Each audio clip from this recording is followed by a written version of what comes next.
நாடு முழுவதும் கரப்பாம்பூச்சி ஜனதா கட்சி பேசும் பொருளாகியுள்ள நிலையில் தமிழ்நாட்டிலும் கரப்பாம்பூச்சி பேரணி நடத்தப்பட்டுள்ளது. திருச்சி, விழுப்புரம் உள்ளிட்ட மாவட்டங்களில் இந்திய ஜனநாயக வாலிபர் சங்கத்தினர் வேலையில்லாதோருக்கு வேலை கேட்டு கரப்பாம்பூச்சி பேரணி நடத்தியது கவனம் பெற்று வருகிறது.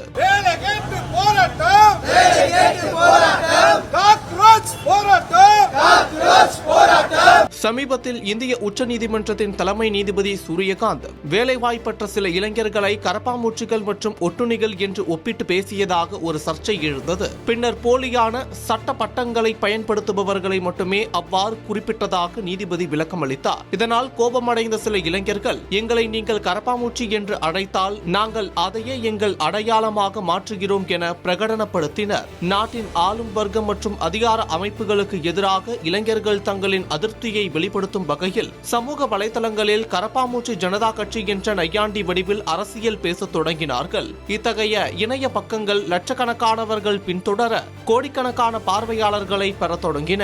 இது தமிழ்நாட்டிலும் எதிரொலிக்க தொடங்கியுள்ளது. மதுரையில் நூற்றுக்கணக்கான இளைஞர்கள் வேலைவாய்ப்பு கேட்டு கரப்பாம்பூச்சி பேரணி நடத்தினர். இதனைத் தொடர்ந்து இந்திய ஜனநாயக வாலிபர் சங்கத்தினர் திருச்சியில் கண்டோன்மெண்ட் எம்ஜிஆர் சிலை ரவுண்டானாவில் தொடங்கி புத்தூர் 4 ரோடு சந்திப்பில் உள்ள இந்திரா காந்தி சிலை வரை கரப்பாம்பூச்சி பேரணி நடத்தினார்கள். பேரணியில் சென்ற வாலிபர்கள் வேலையில்லாத இளைஞர்களை இழிவாக பேசிய நீதிபதியும் நீட் தேர்வுத்தாள் கசிவு விவகாரத்திற்கு பொறுப்பேற்று மத்திய அமைச்சர் தர்மேந்திர பிரதானும் பதவி விலக வேண்டும் எனவும், எல்லோருக்கும் வேலை கொடு, ஆண்டுக்கு 2 கோடி பேருக்கு வேலை கொடுப்பதாக சொன்ன வாக்குறுதியை நிறைவேற்று என மத்திய அரசுக்கு எதிராக முழக்கமிட்டனர்.